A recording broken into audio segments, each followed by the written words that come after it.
우리가 살아가는 세상에 보면 놀랄 일들이 참 많습니다. 뭐 집에서 자녀들 때문에 놀랄 일도 많고, 또 식구 누구 때문에 놀랄 일들도 많고, 또 직장도 그렇고, 또 나라적으로도 그렇고, 세계적으로도 그렇고 놀랄 일들이 많은데, 얼마 전에 저희가 10월 21일 날 대한민국을 깜짝 놀라게 하고 전 세계가 주목하게 하는 일들이 우리나라에 있었습니다. 그 사건이 뭐였냐면 누리호 발사였어요. 누리호 발사. 여러분 알고 계세요? 큰 로켓에다가 인공위성을 달아가지고 쏘아 올렸는데 실패했습니까? 성공했습니까? 네, 실패했습니다. 그러나 이 실패했음에도 불구하고 이게 우리나라뿐만 아니라 전 세계적으로 주목을 받게 되는 이유가 있는데요. 저희 나라가 이 인공위성을 쏘아 올리려고 시도한 지가 이제 30년이 됐다고 합니다. 30년 전부터 다른 나라들처럼 인공위성을 쏘아 올리려고 연구를 했는데, 이게 연구하는 게 참 어렵고, 또 먼저 쏘아 올린 나라들이 그렇게 기술을 안 가르쳐주고 자꾸 숨기려고만 하고 팔아먹으려고만 하지 기술은 안 가르쳐주는 거예요. 그럼에도 불구하고 저희가 30년 동안 여러 번 시도를 해가지고 30개의 인공위성을 쏘아 올렸습니다. 근데 쏘아 올렸는데 이게 우리나라의 기술로 쏘아 올린 게 아니라 다른 나라의 기술의 도움을 받아가지고 쏘아 올렸어요.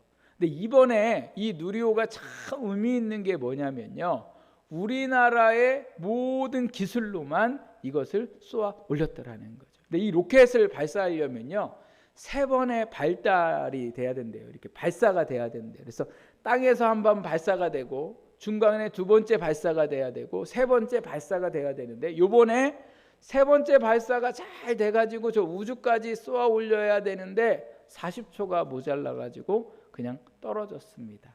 실패했지만 전문가들에 의하면 90%가 성공이었더라는 거죠. 그래서 내년에도 이제 다시 쏘아 올린다고 하는데, 이 우리나라 요번에 쏘아 올린 것 중에 아주 급히 이렇게 저희가 발전한 게 뭐냐면 1단 이제 이 발사체가 성공을 했다는 거예요. 3단계의 발사를 해야 되는데 2단, 3단은 그 전에 2013년도에 저희가 성공을 해가지고 쏘아 올렸는데 1단은 누구 거였냐면 러시아 거였어요. 그래서 러시아가 만든 1단 발사체로 2단, 3단 해가지고 쏘아 올려서 성공을 했는데 1단 발사체 만들기가 그렇게 어렵다고 합니다.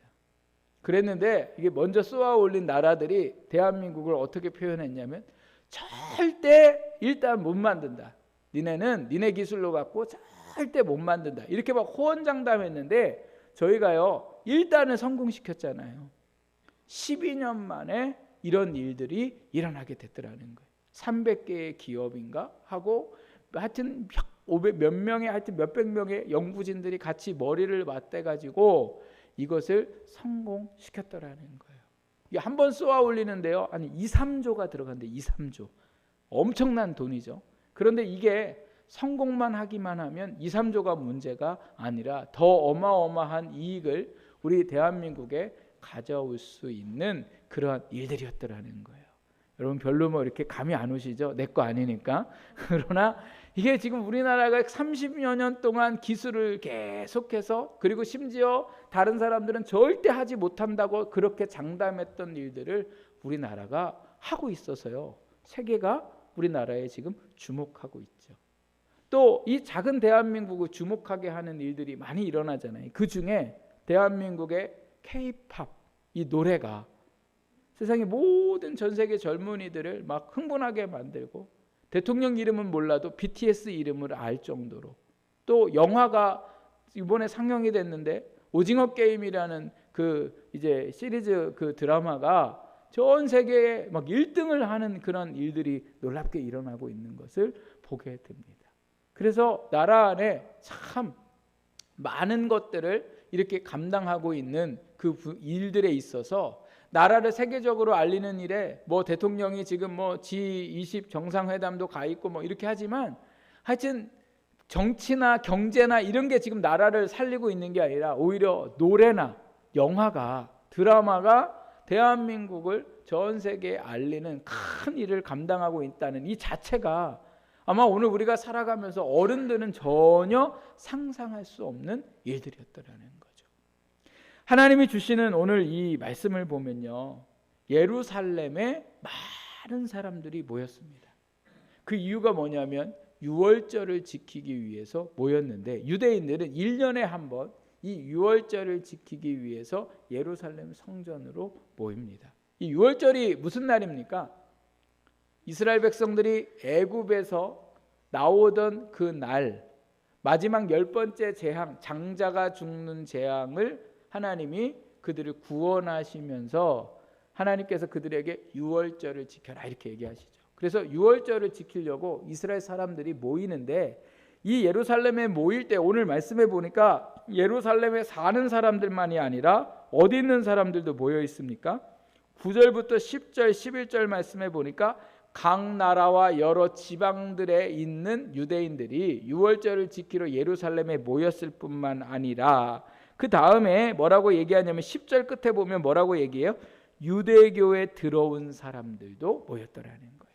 그러니까 다른 나라 사람인데 유대교, 하나님을 믿는 이 유대교를 듣고 보니까 참 좋은 종교라 생각해서 그들도 유대교를 믿고 유대교를 믿는 사람들이 전부 다 예루살렘에 모여 있었습니다. 그런데 이 모인 모든 사람들을 아주 깜짝 놀라게 할 일들이 일어났습니다. 그 깜짝 놀랄 일들이 어디에 나왔냐면 우리가 읽진 않았지만 1절부터 4절 말씀에 나와 있는데요. 우리 같이 한번 읽어볼까요? 1절부터 4절 말씀. 오순절 날이 이름에 그들이 다 같이 한 곳에 모였더니 호련히 하늘로부터 급하고 강한 바람 같은 소리가 있어 그들이 앉은 온 집에 가득하며 마치 불의 혀처럼 갈라지는 것들이 그들에게 보여 각 사람 위에 하나씩 임하여 있더니 그들이 다 성령의 충만함을 받고 성령이 말하게 하심을 따라 다른 언어들로 말하기를 시작하니라. 아멘.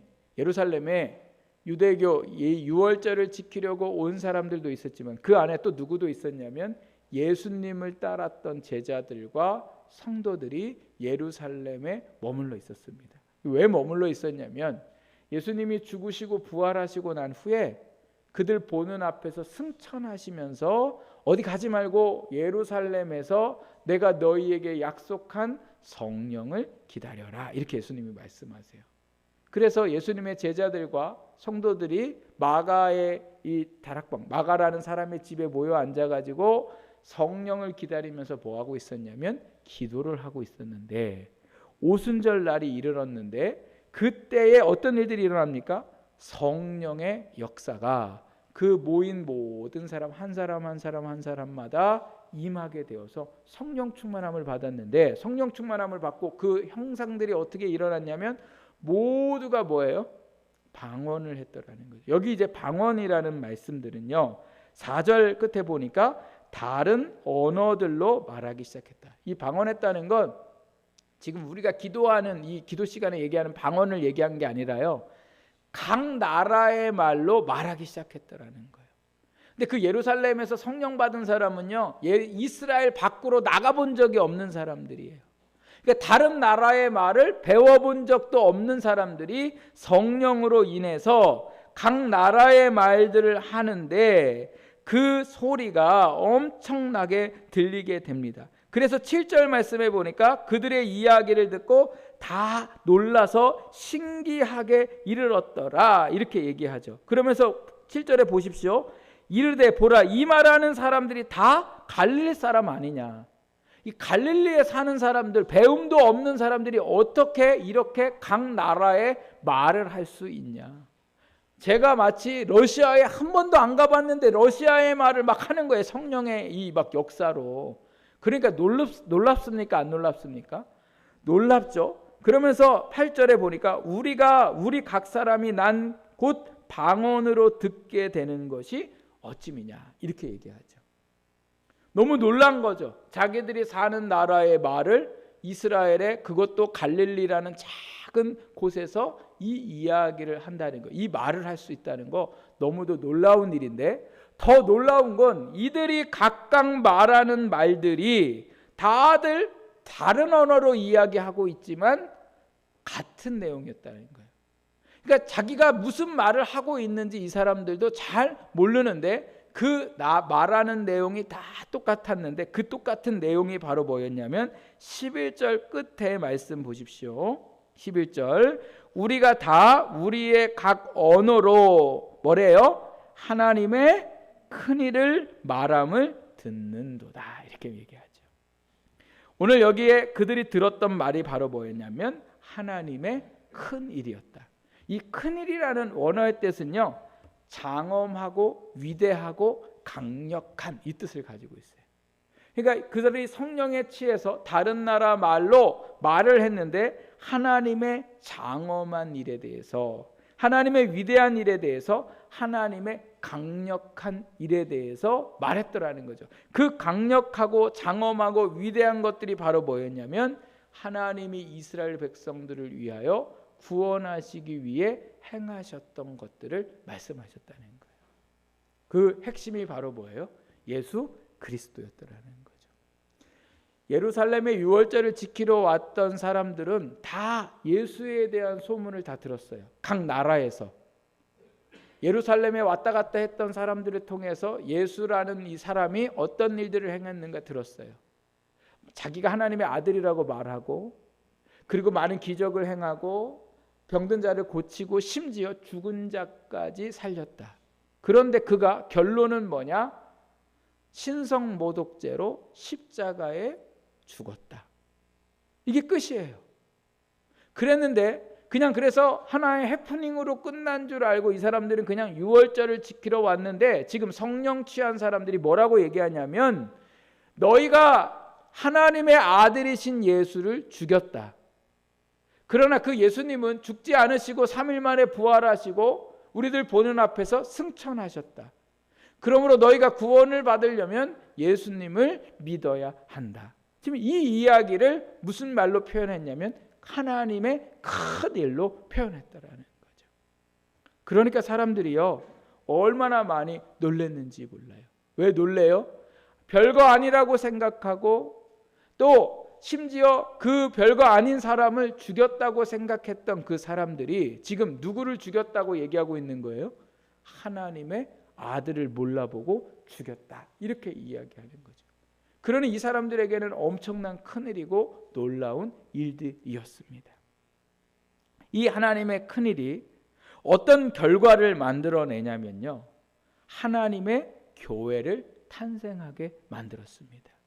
그래서 이 하나님의 큰일이 사람들에게 증거되자 그들 안에 어떤 일들이 일어났냐면 먼저 오순절에 임한 이 성령의 역사로 인해서 제자들과 성도들이 변화되기 시작했어요. 성령 받기 전에는 예수님을 이제 추동했던 사람들을 붙잡아다가 죽이려고 했던 사람들 때문에 두려워가지고 꽁꽁 숨어 있었던 사람들이 성령 충만함을 받고 나니까 자기들을 두려워하게 했고 위협했던 사람들을 하나도 두려워하지 않았더라는 거예요. 그리고 밖에 나와서 지금 뭐 하고 있어요? 하나님의 큰 일에 대해서 이야기를 하면서 그 하나님의 큰 일을 들은 사람들이 예수 그리스도를 믿게 되고 예루살렘에 교회가 생기기 시작했더라는 거예요. 여러분 예루살렘에 예수 믿는 사람들은 다 붙잡아다가 죽이고 핍박하는 그 시대에 놀랍게도 성령의 역사가 일어나고 큰일이 전해지고 나니까 사람들이 죽기를 두려워하지 않고 모여서 하나님을 예배하고 예수님에 관한 말씀을 듣는 교회가 생기기 시작했더라는 거예요. 그리고 뭐예요? 복음을 전하기 시작하게 되었습니다. 그리고 예루살렘 교회만 생긴 게 아니라 이들 안에 더 놀라운 일들이 일어나게 되는데 우리가 아까 읽었던 9절에서 11절 말씀 우리 같이 한번 다시 읽어볼까요?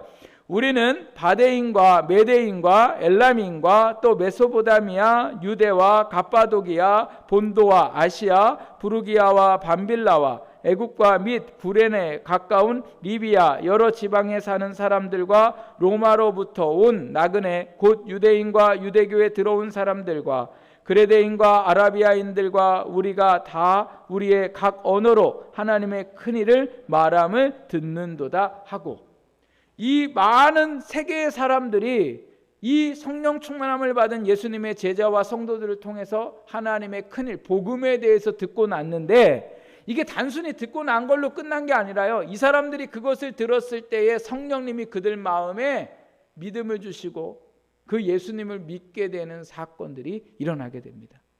그리고 예루살렘에 와서 이 소식을 들었고 예수님을 믿었던 사람들이 이제 각기 다 돌아간 거예요. 바데로 돌아가고 메대로 돌아가고 엘람으로 돌아가고 메소포타미아와 또 갑바도와 본도와 아시아로 돌아가고 오늘 우리가 읽은 이 말씀 중에 지명 중에 알고 있는 애굽 사람들도 애굽으로 돌아가고 로마에서 온 사람들도 로마에 돌아가서 뭐 했냐면요, 그들이 가서 자기들이 들었던 하나님의 큰 일을 증거하기 시작했더라는 거예요. 그리고 그곳에 뭐가 생기기 시작해요? 교회가 생기기 시작했다는 거예요. 여러분 너무 놀랍지 않으세요? 제가 아까 저희 나라의 그 BTS 영화 이런 거 막 저희가 옛날에 한때는요 일본 노래를 막 따라하고 또 미국에서 막 그 뉴키즈 언더블록이라는 그룹이 왔을 때예요. 막 사람들이 막 밟히고 사고나고 막 이랬거든요. 외국 가수가 한국에 들어오면 막 난리 났던 시대를 우리가 지내면서 우리는 언제 저렇게 될까 이런 생각을 했는데 세상에 이 작은 땅 대한민국의 이 가요가 세상의 모든 세계의 젊은이들을 열광시키는 노래가 되었다는 거예요. 이것도 놀라운 사실인데 이스라엘은요 강원도만한 땅이에요. 그 강원도 땅 한 거기에 뭐 강릉 정도 될까? 예루살렘 더 적겠죠. 그 도시에 있었던 사람들이 거기에 모였던 몇만 명의 사람들이 막 1대1로 붙어서 예수님을 믿어야 되고 뭐 이런 교육을 받은 게 아니라 그냥 예수를 믿어야 한다는 이 전도에 대한 이야기를 듣고서 이 사람들이 성령님이 그들 가운데 역사하시니까 믿게 되었고 믿은 사람들이 심지어 교회가 없는 자기 나라에 가서 뭐 하기 시작해요? 예수를 전하게 됐고 예수 믿는 사람들이 늘어나니까 사람들이 집에 모여서 교회를 형성하게 되고 그 교회에 모여 앉아 하나님을 예배하는 자들이 되었더라는 거예요. 저희가 로마서 말씀을 보면 로마 교회에 이미 로마에 교회가 있었더라는 거죠. 사도 바울이 복음에 대하여 편지를 쓰기 전에 이미 교회가 존재하고 있었다. 그럼 어떻게 이 로마에까지 이 교회가 믿는 사람들이 있을 수 있었을까? 많은 학자들이 추정하기는 바로 오늘 이 2장의 사건 때문에 그렇더라는 거죠. 로마에서 온 사람들 그리고 곳곳에서 온 사람들이 이 하나님의 큰 일에 대한 소식을 듣고 예수님을 믿게 되고 나아가서 복음을 전하는 놀라운 일들이 일어나게 되었더라는 겁니다. 그래서요 전 세계에 어떤 일들이 일어나요? 복음이 전파되는 사건이 일어나게 됐더라. 이게 누구의 역사예요? 하나님의 역사인 거죠. 하나님의 큰 일을 이루시는 놀라운 역사가 사람들한테 증거되고 그 일로 인해서 교회가 생겼더라는 거예요. 이렇게 교회가 탄생이 되자 안타까운 일들이 일어나게 되죠. 그게 바로 뭐였냐면 교회에 핍박이 시작됐더라는 거예요. 우리나라도 복음이 들어왔을 때 선교사님들을 통하여 믿는 사람들이 생기기 시작하니까 나라가 뭐 하기 시작했어요? 핍박하기 시작했죠. 그런데 핍박을 하면 할수록 믿는 사람들이 줄어들어야 되고 종교가 없어져야 되는데 기독교가 없어져야 되는데 오히려 핍박이 있을수록 교회는 점점 뭐 했어요? 부흥하기 시작했어요. 그러나 핍박이 얼마나 오래 갔냐면 300년이라는 세월 동안 교회가 계속해서 성도들이 예수 믿는 일들로 핍박을 받게 됩니다. 그러나 그 핍박 가운데서도 점점점 뭐예요? 하나님을 믿는 사람들은 더 늘어갔죠. 고린도전서 1장 18절 말씀에 보면 이렇게 말씀합니다. 하나님의 큰 일에 가나요? 십자가의 도가 멸망하는 자들에게는 미련한 것이요 구원을 받는 우리에게는 하나님의 능력이라 이렇게 말씀하세요. 여러분 우리가 믿고 우리가 확신하는 예수 그리스도가 하나님의 능력이 되더라는 거예요. 오늘 우리가 믿는 이 믿음이 하나님의 능력의 역사를 일으키는 믿음인 줄 믿습니다. 그래서 이 말도 안 되는 한마디 전했는데 그 한마디 전한 것으로 인해서 자기들이 살고 있는 곳에 가서 복음을 전하고 교회가 형성되는 이러한 놀라운 사건들이 하나님의 큰 일을 통하여 이루어지게 되었습니다. 뿐만 아니라 300년이 넘는 핍박 속에 하나님의 큰 일을 계속해서 세상에 전하고 복음이 세상에 전해지면서 313년이 되던 해에 놀라운 일들이 일어나게 되는데, 그 일들이 바로 뭐냐면 로마의 황제였던 코스탄티누스가 기독교를 국교로 인정하게 됩니다. 이제는 핍박받았던 교회가요, 나라가 이제 예수 믿어야 한다고 밀어주기 시작해요. 정치하는 사람들도 밀어주고 돈으로도 밀어주고 다 밀어주니까 교회가 어떻게 됩니까? 황금기에 접어들게 됩니다. 근데 황금기에 접어들게 되니까 문제가 생겼어요. 믿음이 변질되기 시작했다라는 거예요. 타락하기 시작했습니다. 타락하니까 어떤 일들이 일어났냐면요, 거짓된 교리들이 진실처럼 둔갑을 하게 되죠. 오직 믿음으로 구원받는데 사람의 공덕으로 구원받는다고 그들이 가르치기 시작했어요. 그래서 봉사하고, 또 죽은 사람도 예수 안 믿고 지옥에 갔어도 살아있는 사람이 그 사람의 이름으로 헌금하고 봉사하면 그 사람이 지옥에 있다가 연옥이라는 곳으로 간다고 이렇게 얘기를 했더라는 거예요. 하나님 말씀에 연옥이 나옵니까? 안 나옵니까? 안 나오죠. 그러니까 지옥에 있다가 연옥으로 간다는 거예요. 여러분, 지옥에 있는 사람은 지옥에 있을 수밖에 없어요. 더군다나 자기의 죄를 지고서 지옥에 간 사람이, 살아있는 사람이 아무리 그 사람의 이름으로 헌금도 하고 그 사람의 이름으로 봉사를 해도 지옥에 있는 사람이 어떻게 연옥으로 올라갈 수 있냐는 거예요. 그런데 교회가 이런 일들을 하게 되고, 그 다음에 또 뭐라고 얘기하냐면 교황은 죄가 없다. 사람은 죄인입니까? 의인입니까? 죄인이에요. 누구나 다 뭐예요? 죄인이에요. 죄인인 증거, 가장 뚜렷한 증거는 뭐예요? 죄의 결과는 뭐예요? 사망이에요. 그러니까 태어난 모든 사람은 다 뭐예요? 죽어요. 죽는다는 건 모든 사람은 뭐예요? 죄인이라는 거죠. 근데 교황은 아니라는 거예요. 교황은. 얼마 전에 저희 문재인 대통령이 로마에 가서 지금 교황 만났잖아요. 교황도 죄인이에요. 근데 그 시대에는, 중세시대엔 교황은 죄인이 아니고, 교황의 말은 성경의 말씀의 권위를 가지고 이렇게 얘기하고, 또 죄인 아닌 사람을 한 사람 또 꼽았는데 그게 다 누구였냐면 마리아, 예수님의 엄마 마리아. 성령으로 잉태하는 건 성령님의 역사입니까? 마리아가 죄가 없었습니까?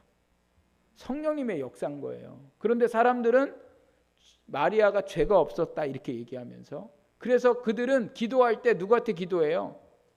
마리아한테 기도하죠. 왜 마리아한테 기도하냐고 제가 물어보니까, 마리아가 예수님의 엄마여서 저 천국에서 마리아한테 부탁하면, 예수님한테 직접 부탁하면 조금 거시기 하고, 그래서 마리아한테 부탁하는 거예요. 그럼 마리아가 얘기하는 거죠.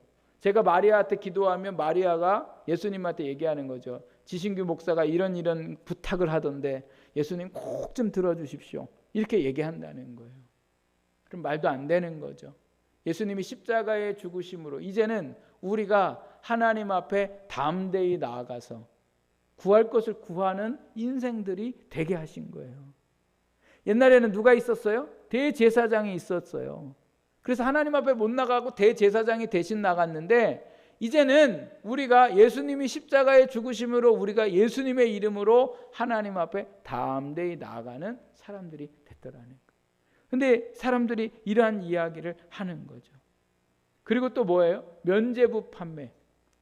잘못을 했어도 돈 주고 천국 갈 표를 살 수 있다.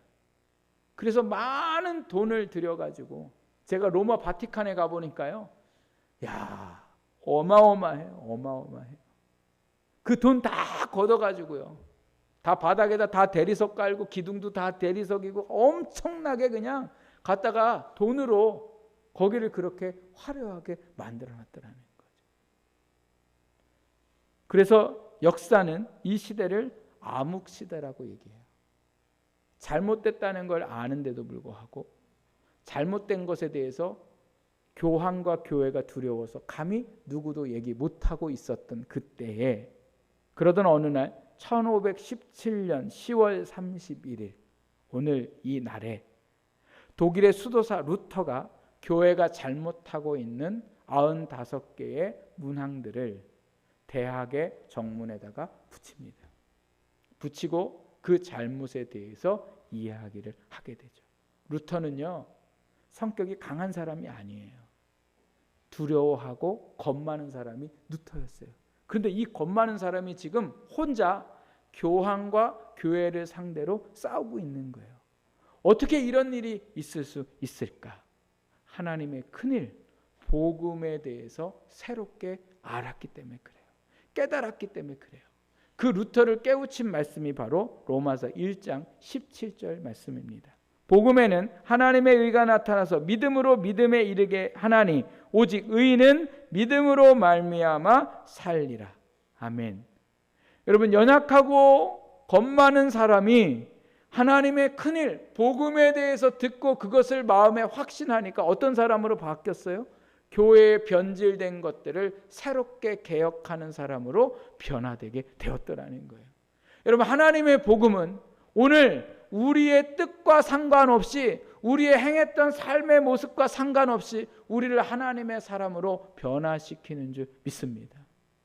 그래서 그 복음의 말씀에 변화되었던 이 루터가요, 그 항해문을 붙인 후에 4주 만에 독일 전역에 퍼지게 되었고, 그래서 많은 사람들로 하여금 이 종교의 문제를 가지고 나와서 부패된 그 교회를 바로잡고자 목숨을 걸고 싸우는 사건이 일어나게 됩니다. 그래서 교회가 회복되어지는 일들이 일어나게 됩니다. 이게 바로 뭐예요?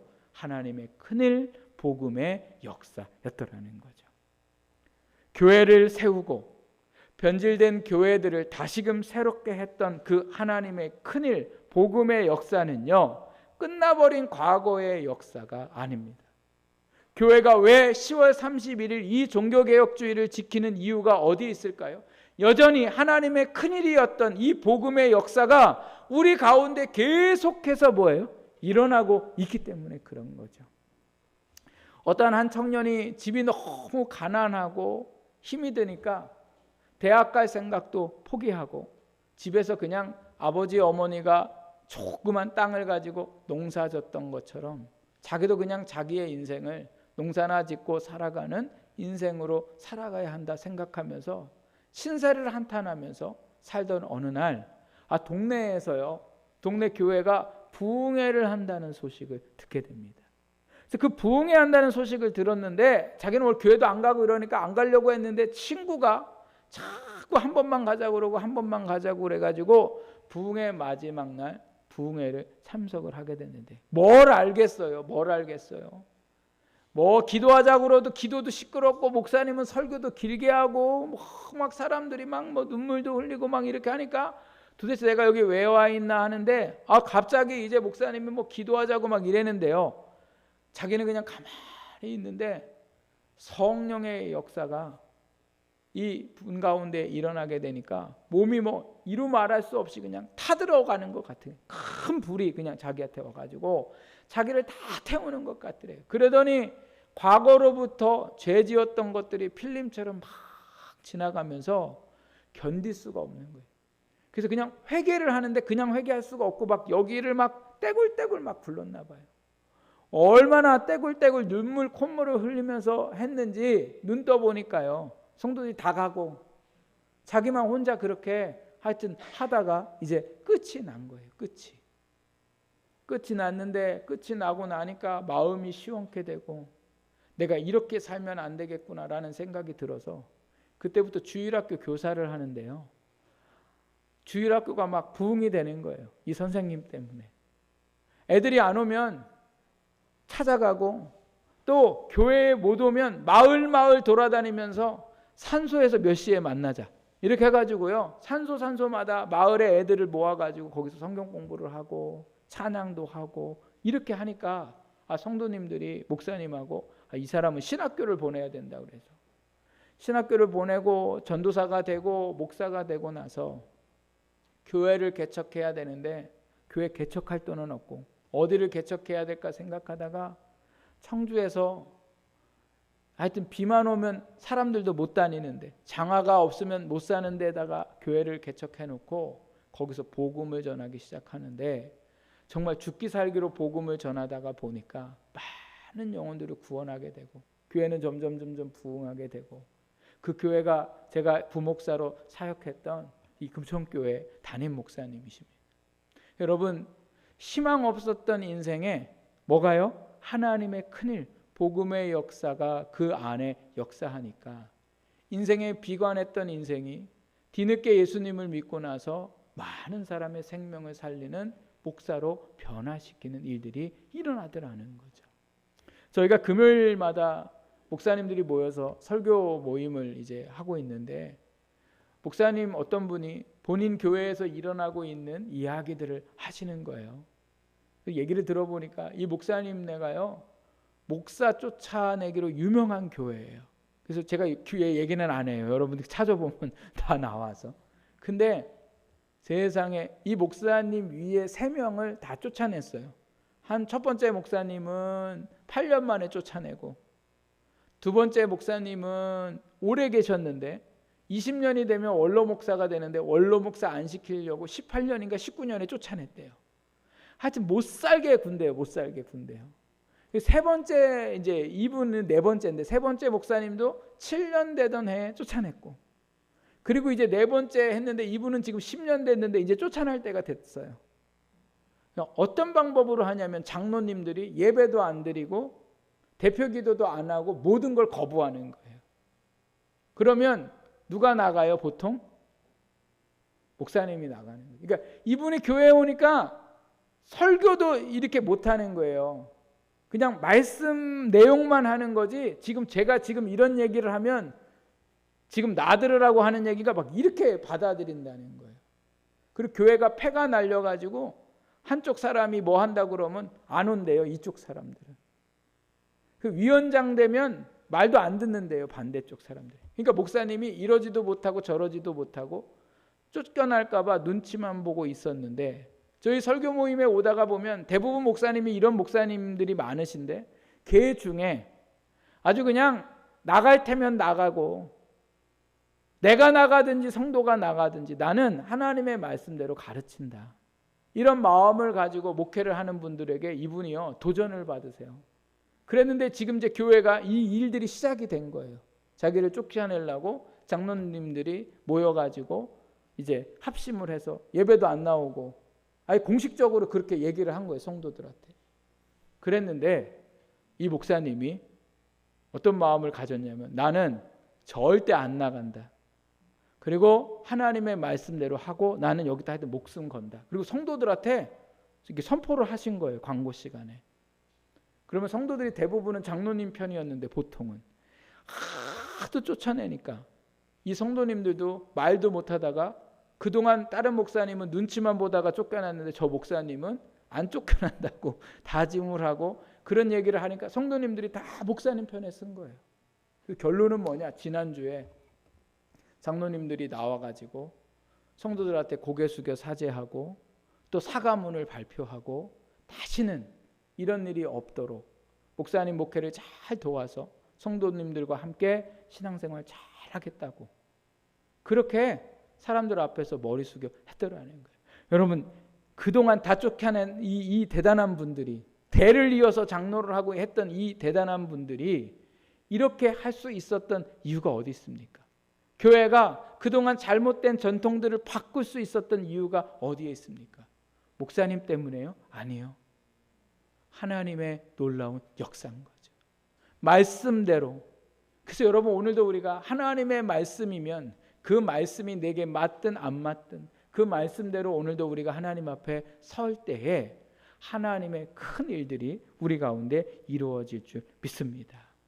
그래서 오늘도 우리 가운데 하나님의 큰 일들이 지금도 동일하게 일어나고 있고 죽음을 생각했던 사람들의 인생에 생명을 주시고 또 어둠 가운데 살았던 인생 가운데 하나님이 빛을 주시고 그 하나님의 큰일, 복음의 역사들이 지금도 인생 가운데 곳곳에서 일어나고 있고 그 하나님의 큰일, 복음의 역사가 저와 여러분 가운데도 반드시 일어나야 할 줄 믿습니다.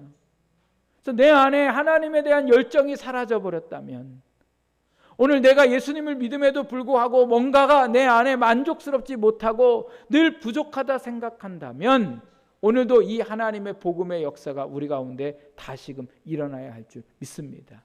그러면 어떻게 이 일들이 일어날 수 있을까? 오늘 우리가 아까 읽었던 1절 말씀에 보니까요, 오순절날이 이름에 그들이 다 같이 한 곳에 모였다 이렇게 얘기합니다.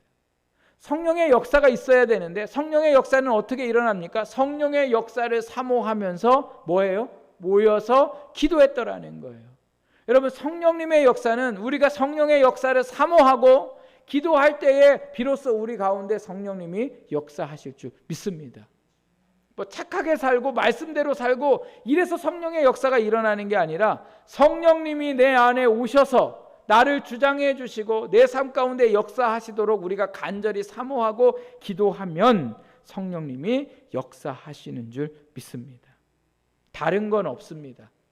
그래서 스가랴 4장 6절 말씀에 보면요, 이렇게 말씀하세요. 하나님이 만군의 여호와께서 말씀하시되 이는 힘으로 되지 아니하며 능력으로 되지 아니하고 오직 나의 영으로 되느니라. 하나님의 영, 성령의 역사만이 우리의 삶에 놀라운 변화와 역사를 일으키시겠다는 거예요. 그래서 오늘도 우리가 해야 할 일들은 뭐예요? 하나님 앞에 성령 충만함을 바라며 간절히 함께 모여 기도해야 할 줄 믿습니다.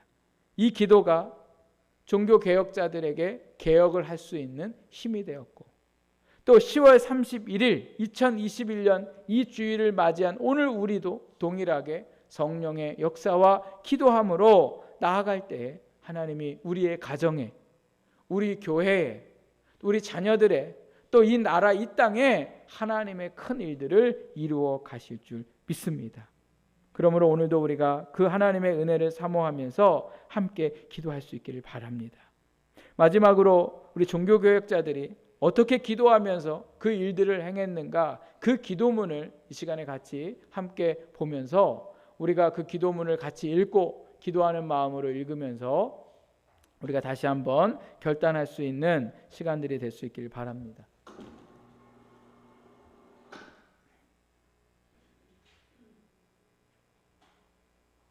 자, 우리 같이 기도하는 마음으로 읽겠습니다. 녹슬지 않도록 저의 마음을 담금질하여 주옵소서. 종교개혁을 통하여 깊이 잠들었던 영혼들을 흔들어 깨워주시고 교회의 역사를 새롭게 회복시켜 주신 주님, 믿음의 능력을 상실하고 쓰러져 있는 이 땅의 교회와 성도들을 다시 일으켜 주옵소서. 저희들의 중심이 주님을 향하여 불타게 하시고 성령의 기운으로 성숙되고 자라게 하옵소서. 머무르고 주저앉고 싶을 때마다 쓰러지지 않도록 책찍질하여 주시고 녹슬지 않도록 담금질하여 주옵소서. 예수님의 이름으로 기도드립니다. 아멘.